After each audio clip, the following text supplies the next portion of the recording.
Good morning all, welcome to the Wave Chat, and today's special guest is Carol Petit. Good morning. Good morning and welcome. Thank you. I know you've been looking forward to this as well. Oh, since about 7 o'clock this morning. That's right, that's right. So what makes you want to be part of this chat? I think it's nice if we all get to know each other better. Absolutely. And we work through this. Absolutely. Well, that said, tell us about yourself. Where have you come from as far as, well, how long have you been in this church to begin with? I came to this church in 1991 when we moved here, so I've been with this church for 30 years.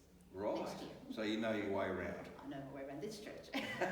So where did you come from, Carol? Before that, we were at Merkin, out in the country. We were there for 10 years. Yeah, did you know Steve Renoff? My daughter is married to his brother. Really? Wow. Yeah. So he was one of the real famous people from Merkin. Who else was famous from out there? We had several footballers, for a very good footballing community there. Yeah. So I'm not really up with football. I know Stephen. Yeah. Okay. I'm from Victoria. Yeah. I'm an AFL supporter. Oh yes. Who do you support? I support Melbourne, or now that we live here, the Lions. So. Okay. Well, so have you got one side left in the finals, or? We have. Yes. Okay, that's Brisbane. and Melbourne are gone for the year. Yes, unfortunately. Okay. What part of Melbourne are you from? We live in Moorabbin, which is about 12 miles south. Okay. And you have children? I have 2 children, 1 daughter, 1 son. Oh yes. 2 grandchildren, 1 boy, 1 girl. Yeah. And 3 and a half great-grandchildren. Yeah, right. Okay. And how long, so you've been in this church for over 30 years. Okay, so was this church here then? No. Certainly not, no. This church is just over 21 years. Okay. Yeah. So what happened before that? Where were you? We used to meet on a block of land for quite some time. Then we met under the primary school. Okay. And then we got a room at the high school, and now we're here. Okay, so you were one of the founding members. Certainly not. There were a lot of people here well before I got here. That are still in the congregation. Bob and Dell, I could say. Yes. Still in the congregation. Yeah. Yeah, and Carol, you are also part of our church council here at Sunrise. I'm on the elders and leaders. Yeah. Yes. Yeah, Yes. and also you're a reader. Yes, on occasion. What else do you do? I'm good at morning tea. Good at morning tea? Yeah. Okay. Well, hopefully that will start again soon, because that's something we miss here, isn't it? Yes, I think we miss the fellowship afterwards. Yeah. Is what is missing. Yeah. And what do you like about this congregation? I think I belong to the best congregation. Everyone has always been so friendly. I've made such good friends over the years in this congregation. And I think we get together well. Yeah. Yeah. Yeah. Like for coffees on a Tuesday morning and... Certainly Tuesday morning coffees and in between things. And whilst we were raising funds to build this church, we saw each other daily. Virtually daily at someone else's house each day as we craft work, a lot of craft work, a lot of stalls here, there and everywhere. And, And what's your specialty at those stalls? I don't have one. Oh, I'm you not said good you with were... the needle or I'm okay with morning teas. Morning teas. Yeah. What morning teas? Morning teas here. Our morning tea here is wonderful. I think when we stop and all talk together, it's a great chance to get together and get to know each other outside of our church thoughts. And what do you do outside our church? What are your hobbies and sports? Over the years I've been very heavily into sports. If you live in the country, you're very heavily into sports. So every day I would play tennis, sometimes twice. Yes. We would play netball twice a week, basketball, which I was not very good at because I'm rather short, and You're point guard. And we play squash as well. So. Okay. And out of those, do you still do all of those? Unfortunately, I now of those, but I do have morning tea with the ladies that I used to play tennis with, and that tennis group was started from this church. So it was commenced by Novelle Philpott when she was here. Yep. And so some of those ladies are still around. Yep. That were in that initial group. And in life, within the church, what is it that you like about church? Well, first of all, I like music. The music. I love church music. It's one of my very favourite things. Yep. I like a little organ, the organ particularly, and I also like the bolster you get in your faith by being here amongst everyone else. Yes, that's right. General. So I had a short period when I didn't come to church, and that's what I missed it the most during that time, was that little bolster.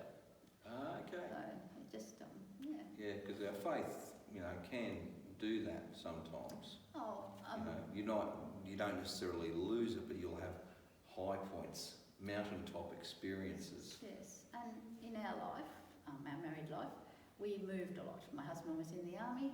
Oh, yeah. He was away a lot. We were up and down the coast. He went to Vietnam. All sorts of things. We were constantly on the move and never actually. I didn't feel affiliated to any church at that particular time. That was just. Okay. So it would have been nice to settle. Yes, and once we did. When we settled in Mergen, I had only been here a couple of weeks, and there was a knock on the door, and it was Novelle Philpott, whose husband was the minister in Mergen.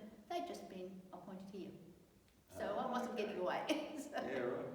And your husband's Ron? My husband's Ron, yes. Yeah, and what did he do in the army? He's a scientific instrument maker. Okay. So, he did work on tanks and guns and that sort of thing. Okay, so how long did he spend in the army, all up roughly? All up he did, I think 12 years. Yeah, I think something like 12 years.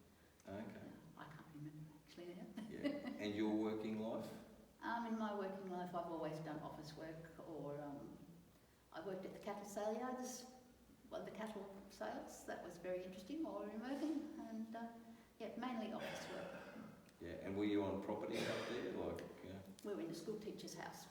Oh, okay, that's handy. After my husband finished with the army, and we were concerned about children. Children get left behind in the army as far as their educational goods go, so we decided that he would do something else, and so off he went to teachers' college, and then became a teacher. Yeah, right. And Steve Renoff is from out that way. You remember the Brisbane Bronco player? Yes, that's right. My daughter is married to his brother, so wow, all is good. Right. And but you're not a rugby league supporter, so when you first met him, you went, Steve who? Is that right? No, because when I first met him, he was this high. Oh, really? Okay. So he was in the same year as my daughter at school. I bet you he was fast back then. I think he's still probably not too bad. Yeah, yeah. Yes. And tell us about your children. You just mentioned them. Well, our daughter has just recently moved back here from Bowen. She works for herself, so she's able to move around the countryside. She just bought a van, and they intend to travel for a couple of years, I think so. Okay. Our son, Colin, he goes to, I think it's the church now, what used to be the Christian Outreach Church. He's a faithful follower. Yeah, right. So, a couple of more questions. So, if you were to be deserted on an island by yourself, okay, and you had a Bible with you, so you write for your Bible, right? What would you choose to take with you? Not who, what? That's a difficult question. That's why I'll ask it. I'd choose to take my faith with me if I've got my Bible with me. So you've already got the faith because you've taken the Bible. So what else? So one thing that you might need. Practical terms, water. Water? I'll take water. I'll take water. I'm going to keep asking questions of the next people coming on this as well. And the other question is, if you're stuck in an elevator be stuck with? I have to say that if I was stuck in an elevator, no one would want to be there with me because I am quite paranoid in an elevator. Okay, so But who I would would get... already know that I had somebody there with me. Oh, yes. So, That's right, exactly. So I said Samson because he'd destroy that thing, he'd rip it apart as long as he had the long hair. I think I'd want somebody with a nice loud voice because those phones in elevators don't always work. That's right. So what do you like about your reading? I enjoy reading. You mean personal Yeah, reading? because you've got your Bible. Carol uses her own Bible for her readings on a Sunday, and it's the most used Bible that I've ever seen. So I can rightly say that she uses that Bible. It is a working Bible. I've had that Bible. It's my school Bible. So I've had that Bible Really? since the 1950s. So Wow, that's I why it's didn't got realise it many was that marks upon it. Yes. So. Yeah, right. Well, that's awesome. So thank you for spending time on the Wave Chat this morning. It's good to know you a bit better, and I'm sure people will get to know you by this chat as well. But you're a true joy to this church. The first thing I thought when I started up here is the smile. The smile is what hits you first. So it's so great to see your joyful face here week in and week out. So, and thank you for your contribution to the kingdom. Thank you. Thank you for having me. No worries. Bless you.